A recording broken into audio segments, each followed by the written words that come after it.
A round of applause, yes, because I am that cheesy. Yes, you are. Hello, everybody. It is Wednesday once again, and you know that means it's time for a new episode of the new Comic Book Day Rundown. I am Dustin, PR coordinator for Dark Horse Comics. And I'm Kara, the social media strategist for Dark Horse Comics. And we are here to be stupid and also tell you about everything that is coming out from Dark Horse today. We got a lot of great stuff that we're going to be diving into here shortly. Before we do, I would like to remind you that if you would like to win all of this fantastic swag, all you have to do is share this video. And that's it. Just make sure that your share is set to public in case you have a private Facebook account, which you should, because that is scary. Right. But if you set your share to public, we will be able to see it. And then we'll let you know if you were the winner. Probably tomorrow. Indeed. Right? Yes, tomorrow AM? Is that the rule? Check back tomorrow to see if you've won. All right. We also have some news for you. I know that we've been talking about this, but Hellboy Day is coming up in March 2019. It's going to be March 23rd. It's going to be a very, very special day. We'll have lots of exciting news coming up about what that will all entail very shortly. In case anybody is wondering, that is to celebrate the 25th anniversary of the release of Hellboy Seed of Destruction #1. Right. Hellboy is also featured heavily in our 2018 Dark Horse Holiday Gift Guide that is up on our website now with tons of fantastic suggestions. This isn't on it, but this is did you know, Dustin, that tonight is Krampusnacht? I did not know that until you just told me that. It's true. Krampusnacht. So this won an Eisner Award for Best One Shot last year, or earlier this year, I guess, and it's really excellent. The art is by Adam Hughes, written by Mike Mignola, who also did the variant cover, which this is not. This is the Adam Hughes cover. But I just have it because I love it, and it's Krampusnacht. That's all. What a day. Let me see, what else do we have? Oh, speaking of Hellboy, Mantic Games has a Hellboy board game, which came out a while ago, but they're doing a new piece for it. That is a holiday Hellboy figure. Right. So you're going to be able to order that this month. In other news, Dark Horse has also announced that to add to our Disney line, we are also going to be doing a Toy Story 4 comic with Disney Pixar. So look for that in the coming months as well. There's a digital sale, isn't there? We got a couple digital sales. So really quick, the Hellboy board game, that was Kickstarter. There will be some available to retailers as well. But yeah, so you didn't have to actually back the Kickstarter in order to order the Hellboy holiday piece. You can get that by itself if you want.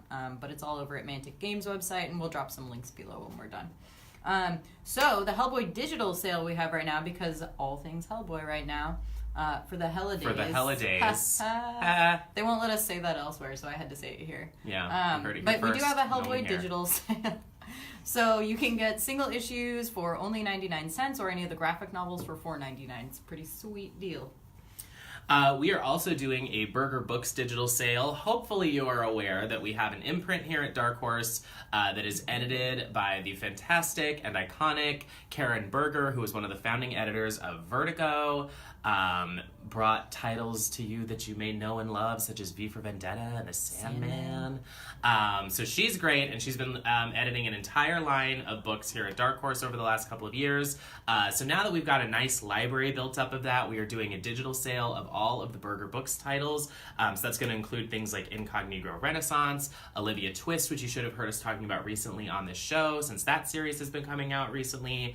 We've also got Mata Hari, and Anthony Bourdain's Hungry Ghost is going to be included in that. So everything in that sale is going to be 50% off, which means that the graphic novels are only $6.99, which is a great price.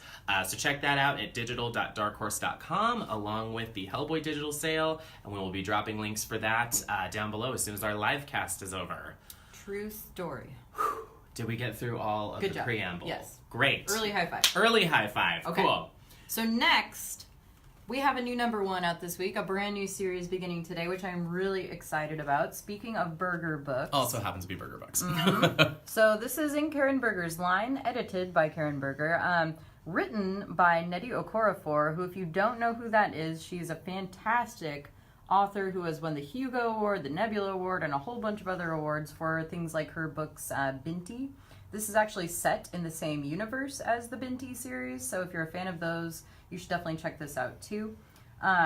So as I said, this is a brand new series. I'm going to give you a little peek at the interior. We have some of the characters on the front here. This is set in an alternative world where aliens have come to Earth and integrated with society. This is named LaGuardia after, yes, the airport. This story revolves around a pregnant Nigerian-American doctor named Future who has just returned to New York via LaGuardia under mysterious conditions. After smuggling an illegal alien plant named Let Me Live through LaGuardia International and Interstellar Airport's customs and security, she arrives at her grandmother's tenement, the New Hope Apartments in the South Bronx. There, she and Let Me become a part of a growing population of mostly African and shape-shifting alien immigrants, battling against interrogation, discrimination, and travel bans as they try to make it in a new land. But as the birth of her child nears, Future begins to change. What dark secret is she hiding? So this obviously is a metaphor. It's an excellent... I love the artwork by Tana Ford. The colors here are by James Devlin. And the letters, which he actually letters most of Karen Berger's books, are by Sal Cipriano. So we have a fantastic team working on this book.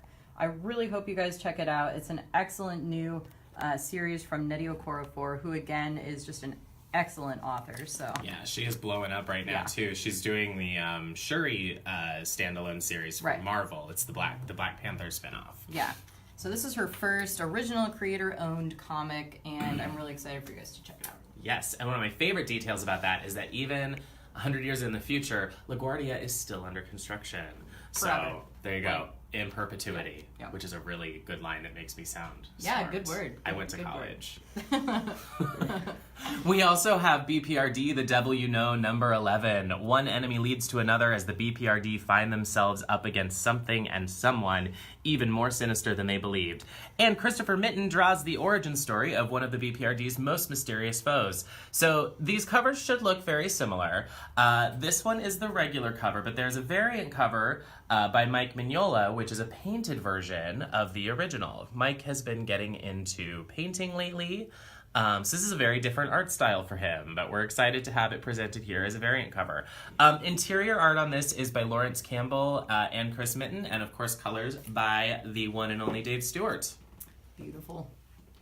We also have a new Death Orb today. I really enjoy this series, and I hope you guys have been taking a look. This is issue number 3. It's not too late to jump on. This is by Ryan Ferrier and drawn by Alejandro Aragon. You might know him from his art in 28 Days Later. He's also done RoboCop. The colors are by Chris O'Halloran. Take a little peek inside here. I would say if you like things like Mad Max, this is your comic. So the premise is the axe-swinging wasteland warrior named Ryder is leading a ragtag group of rebels on a mission to overthrow the reign of a menacing death cult. So if you like wasteland warriors and motorcycles and things like that, check out Death Orb. And violence. Yes, a lot of violence, a lot of beautiful art. Alejandro Aragon is so good. I love his art in this. Yes. Yeah, this is a really fun series, and I think it's very well done. And they're very excited about it too, so support these creators. This is their first creator-owned series. Yes, yeah, it is. And yeah, I know that they're very stoked and very passionate about it. So they're both on Twitter if you want to tell them what you think about Death Orb. Tell them how awesome they are. Yeah, they deserve it.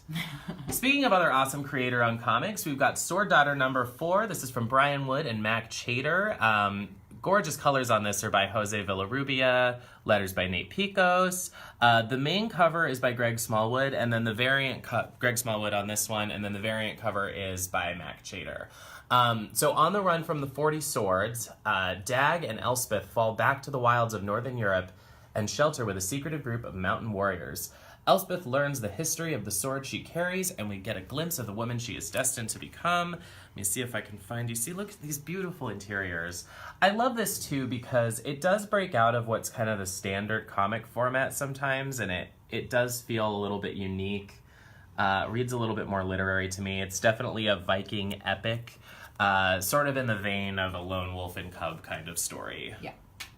Yeah, even the lettering in this is somewhat different because Elspeth doesn't really speak, at least not yet. So Nate Picos came up with some symbols to illustrate what she's thinking or feeling. And there's a really cute little fox. I know. See, look. I like the fox. I do love the fox. These are the things that are important to me. Very much so. So that is Sword Daughter number 4. Again, this series is kind of just taking off. There's a volume...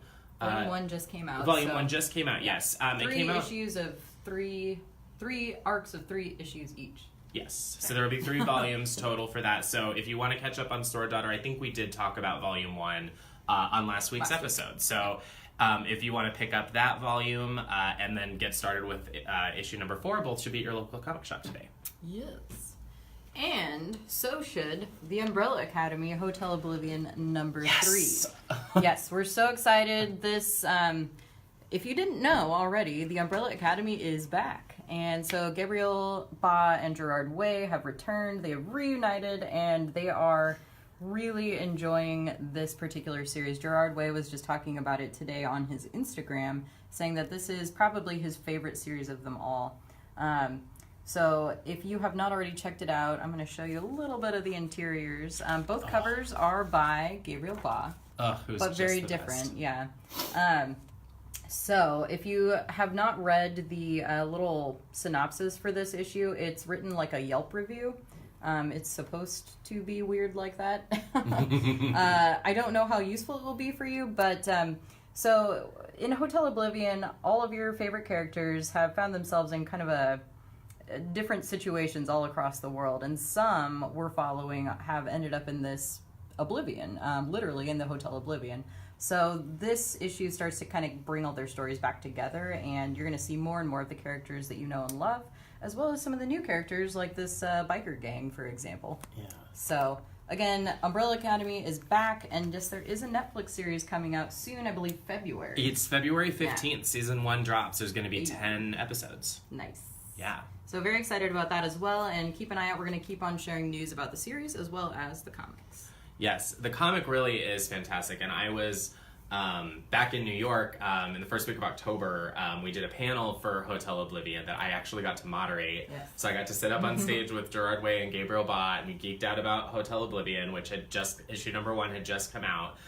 So yeah, it's a really great concept. The hotel is this sort of in-between dimension that's designed as a location to house dangerous villains, essentially. It was kind of like his idea of the supervillain prison, right? A little bit. So it's they're having a ton of fun with it, and Gabriel's art is on another level for this series. It was worth the wait. Whew, I'm a little flustered thinking about Umbrella Academy. Where are we? We're on Flutter. The Flutter collection in trade paperback. So this is the entire Flutter saga in a single volume for the very first time. Let me just dive in and show you some interiors because I actually really love the art style. There's something about it that's making me think of Daria a little bit. Daria! This is about a 15-year-old named Lily who shapeshifts into a boy to get the girl. Chaos ensues from pretending to be someone she's not, and while coming to terms with who she really is and what she's done, Lily learns that life as a boy is just as difficult. This is exciting. This is by writer Jenny Wood, artist is Jeff McComsey. The colors are done by Chris Goodwin, and this gorgeous cover here is by Richard Courtney. This is a great book, and actually The Advocate called Flutter one of the best LGBT graphic novels of 2013, so we're excited to have the entire series collected here today. Yeah, and that should be out in bookstores, I believe, now as well. Yes. So also in books, I am really excited about this one, you guys, because I love Rick Remender's work. And we are excited to present the library edition of Gigantic. This is the first time it's all been collected in one of our beautiful prestige formats. So I'm going to open it up because you need to see some of the interiors. The artwork is by Eric Nguyen. Oh, it's so good. It's so good. It's so good. And colors by Matthew Wilson. So this is all around just a dream team. If you don't know what Gigantic is all about, it was a beautiful spring day in downtown San Francisco before a gigantic armored alien appeared from out of nowhere and began smashing things all to hell. This is a twist on The Truman Show, focusing on a brainwashed alien superhero deposited on Earth to be the spotlight of an intrusive around-the-clock television program being filmed without his knowledge. So this is really fun. As I said, if you like the work of Rick Remender, like Fear Agent, which is one of my all-time favorites, definitely check out Gigantic. I think this is one of Eric Nguyen's kind of breaking out pieces, too. So if you don't know his artwork, again, check this out. It's absolutely gorgeous. Yeah, boy, was that a good debut. Let's, as with all of our And it's library so funny. editions, it really is. It's so good. This is a really fun story. It's been a while since I read this one because it did come out a while back. Yeah. But It's so such a here- good twist on the giant robot invasion. Yes. And I love the kind of Truman Show style format. It's brilliant. Hilarious. So, as with all our library editions, we have this nice sketchbook section in the back. This is all reprinted in large art size. So, again, this is a beautiful book. Gift it to yourself or a friend. It's gorgeous. You should gift it to yourself. Gift it to You yourself. deserve it. Exactly. Because you're worth it. Because you're worth it. Gigantic robots, because you're worth it. We have also got a new graphic novel out today. Disney Ralph Breaks the Internet. This is Click Start. It's a select your own adventure story. So this is actually kind of interesting because I don't know of anything like this ever being done with a graphic novel. It's basically like a choose your own adventure book, but it's all illustrated. So it's a select your own prequel to Ralph Breaks the Internet, which is, of course, Wreck-It Ralph 2. So it takes Ralph and his BFF Vanellope von Schweetz on a journey through the internet with you in the lead. And then there's also a bonus 8-page short sequel to the film in which Vanellope explores the wonders of ohmydisney.com. So yes, this is 2 stories. It's set before and after the events of the new film. This is written by Joe Caramagna. It's got Amy Meverson on art, along with Emilio Urbano and Andrea Greppi. Part of our ever-growing line of Disney comics. Ever-expanding Disney comics. There's Vanellope being a cutie. Cute little sassy speed monster. Speed demon. I'm a fan of Vanellope. Yeah, she's the best. Yeah. All right. So that's all we got. everything. We did the thing. Did the thing. Another high five. Yes. Happy Krampusnacht. Happy Krampusnacht. Merry holidays. It's not out today. It came out like a long time ago, but if you haven't read this, get it. Yeah, hopefully people still have it. And if your shop doesn't have it, it's on Dark Horse Digital. So True story. check that out. All right, guys. Once again, just share this video if you want to win all the swag, and we shall see you again next week. See you soon. Goodbye.